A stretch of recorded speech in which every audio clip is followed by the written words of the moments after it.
Hi guys, this is Amber, the host of Secrets True Crime Podcast. I'm here today because I need your help.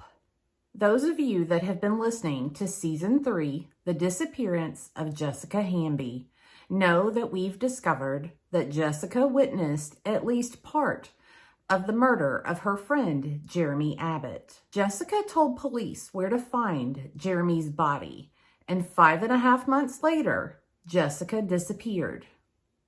We have started a petition to have the death investigation of Jeremy Abbott opened and his body be exhumed for autopsy as it should have been at the time he was found. Both Jessica and Jeremy's families need your support, and I am putting the link to the petition in my bio. Jeremy was last known to be seen alive when he visited his mom at her home on July 16th, 2017.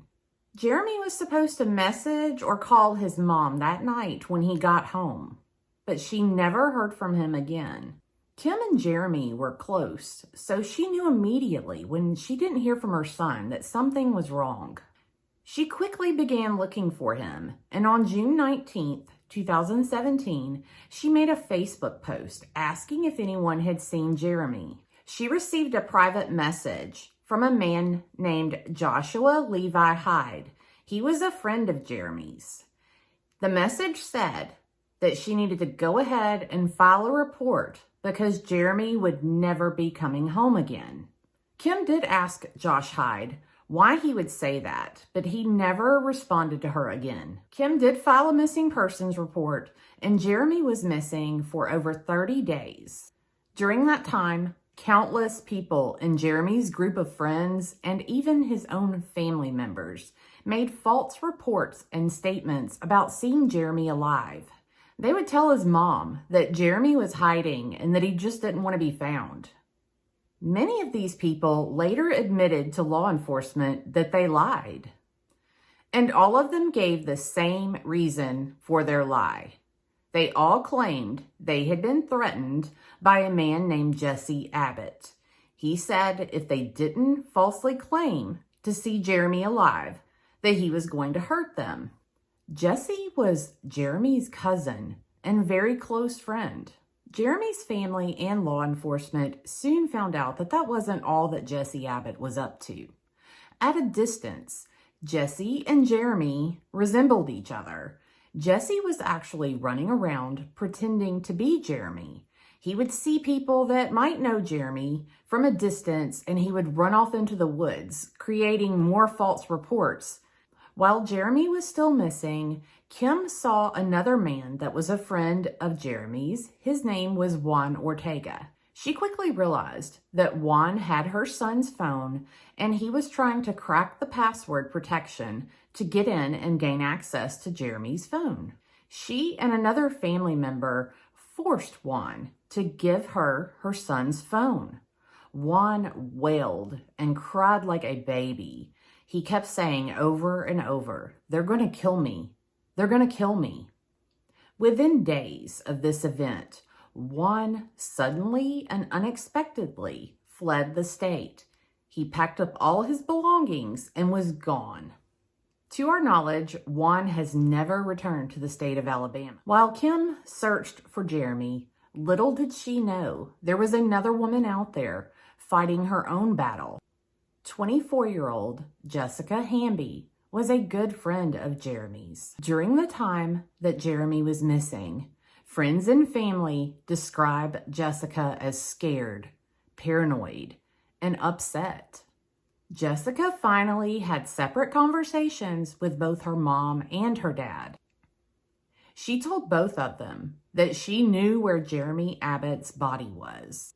She wanted to tell law enforcement where Jeremy was, but she expressed great fear about what would happen to her if she did.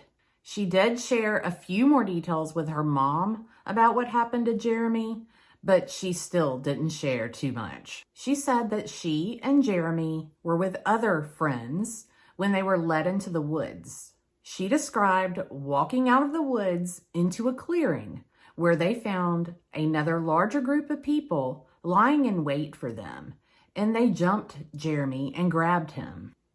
Jessica said that Jeremy screamed at her, wanting her to run, and she ultimately did run. On July 20th, 2017, Jessica did tell law enforcement where to find Jeremy's body. Early the next morning, 2 law enforcement officers went to the location that Jessica gave them.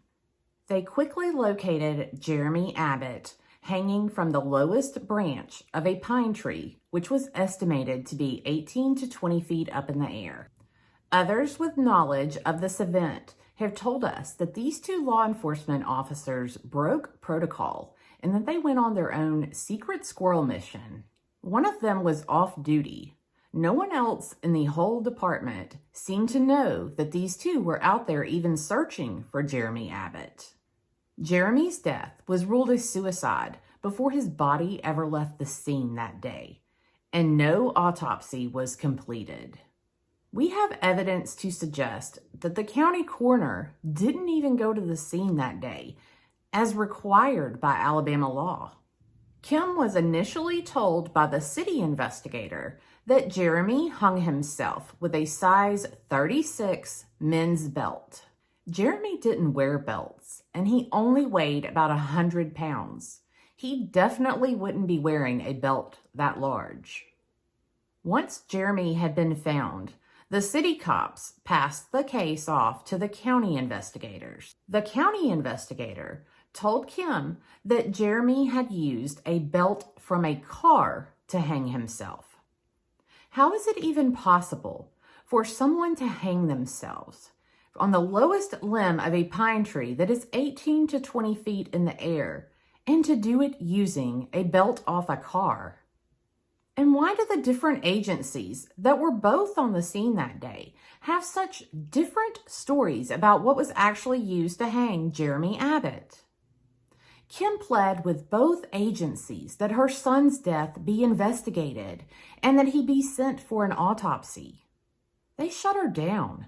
Initially, the county investigator lied to her and told her that her son's body was too decomposed to even have an autopsy. We all know that's a lie. Next, he told her that she could have an autopsy, but she would need to pay for it herself. Kim was a hardworking single mom. She did not have the financial ability to pay for the cost of an autopsy on top of the already unexpected cost of a funeral. She told the investigators that she wasn't going to give up because she knew her son did not commit suicide. The investigator told her, "Ma'am, the best thing for you to do is let this go because no one is going to listen to you." And no one did listen, at least not anyone who was willing or able to do anything to help. In the months after Jeremy was found, Jessica was in a constant state of fear and turmoil. The details of what she went through are far too much to share here, but they include fleeing to another state and even hiding in a rehab.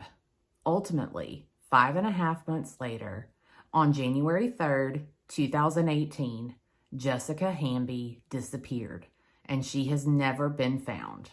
Law enforcement still refuses to consider that the fact that she provided them with the location of Jeremy Abbott's body could have contributed to her disappearance. They also refused to reconsider their determination that Jeremy Abbott committed suicide. Please, please, please, for Jeremy Abbott and his family, and Jessica Hamby and her family, please consider signing this petition. Jeremy Abbott's death deserves to be investigated.